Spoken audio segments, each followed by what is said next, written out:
Olá, estudante! Quem vos fala aqui é o professor Enoque Teixeira e chegamos à aula de número 7. É isso mesmo, aula de número 7, onde o tema da nossa aula de hoje é padronização das atividades.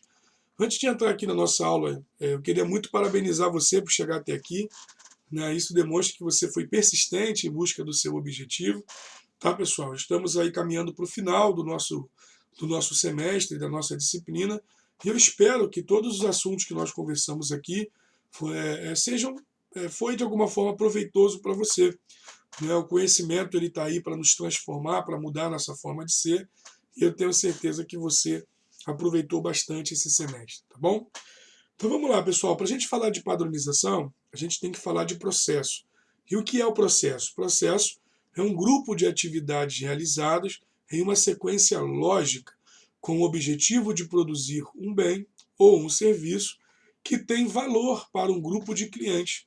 Então, pessoal, perceba que quando eu falo de processo, eu estou falando numa sequência lógica, ou seja, início, meio e fim. E essa sequência lógica, ela visa produzir um objetivo. Ou seja, você precisa alcançar algo, um resultado. Essa é a ideia de um processo.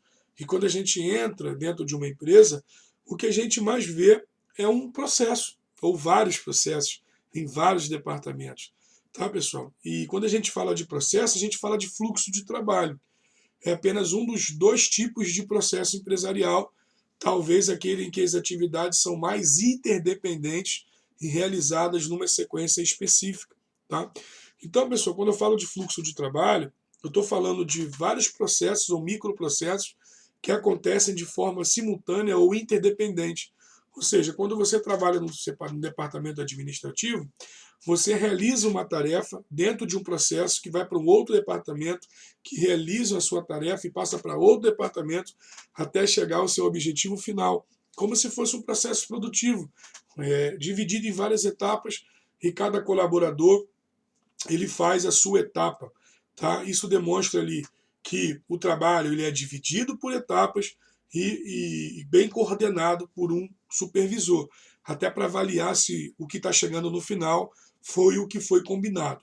Até porque, pessoal, a padronização ela precisa acontecer dentro de um projeto de trabalho.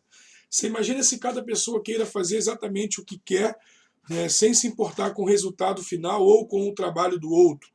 Né? Não é assim que acontece dentro de uma empresa. Você precisa ter um mecanismo ali de controle para que esse trabalho aconteça de uma melhor maneira.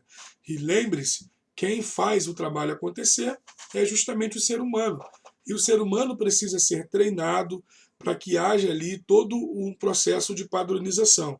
Tá, pessoal? E para que isso aconteça, a gente aprendeu aqui nessa unidade 7 os 5 mecanismos de coordenação de trabalho, que começa lá no ajustamento mútuo, que passa para a supervisão direta, que passa para a padronização de habilidades, que passa para a padronização de processos e termina na padronização da saída. Né? Então, essas 5 etapas são mecanismos que você consegue coordenar e fazer com que o trabalho humano seja padronizado. Tá, pessoal? Por isso a importância de você criar ali um projeto de trabalho, um projeto onde você consegue identificar todo esse caminho percorrido. Tá bom? Um dos temas importantes sobre isso, pessoal, é justamente a visão que o cliente tem de padronização, do que a empresa tem de padronização e o processo. Então, exemplo, o cliente ele vai adquirir o produto que é o final do processo. Ou seja, ele está adquirindo ali o final de todo o processo produtivo.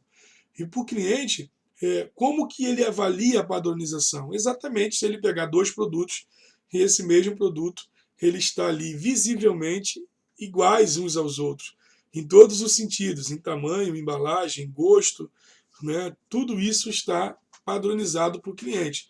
Se o cliente pega um produto, né, e vai para um outro produto, esse produto deveria ser mesmo, mas não é, o que está acontecendo? Vou dar um exemplo aqui para você. Você vai no McDonald's em um lugar e outro dia você vai no McDonald's no outro lugar.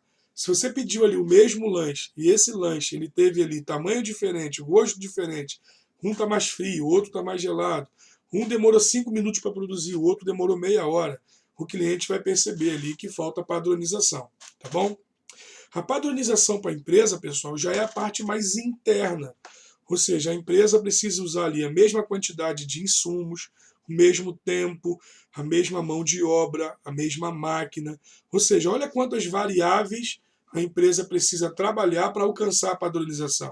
Né? Então você acaba tendo ali um trabalho muito maior, tá? Por parte da empresa. Né?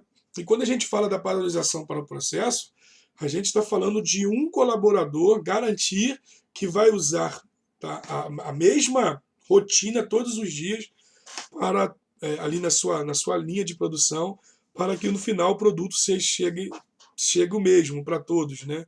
Ou seja, isso reduz consideravelmente a variação, a variabilidade e também os erros, as falhas. Por isso que dentro de um processo precisa ter padronização, para que as pessoas que estejam ali, independente do turno de trabalho, façam a mesma coisa. Tá, pessoal? E como que a gente cria procedimentos ou cria padronização para esses processos e fluxo de trabalho? A gente tem algumas ferramentas para isso. Né?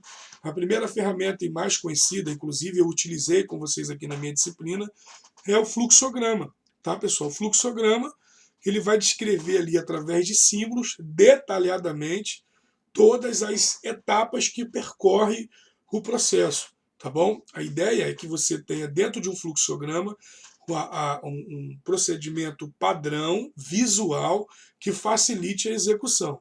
Tá? Então essa é a ideia do fluxograma.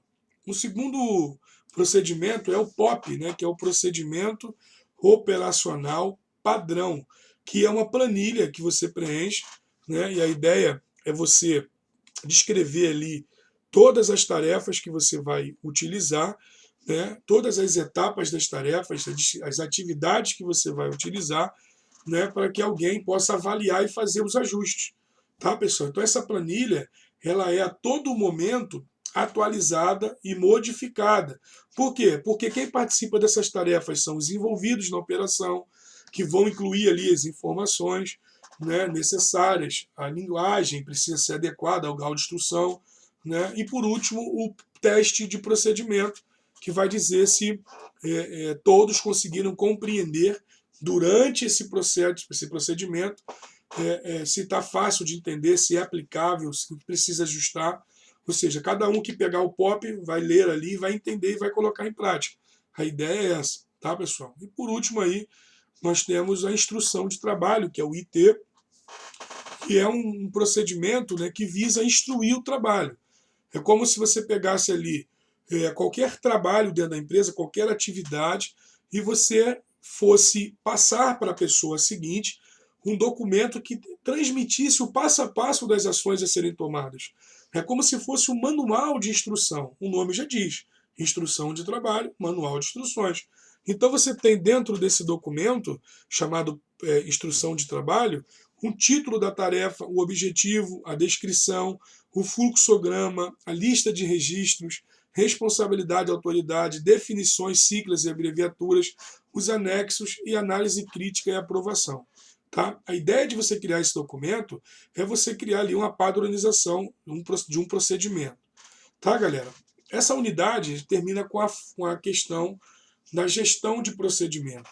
Pessoal, quando a gente fala de gestão de procedimento, a gente está falando de documentos, de manuais, ou seja, um conjunto de normas que tem por objetivo padronizar as políticas e as instruções dos procedimentos.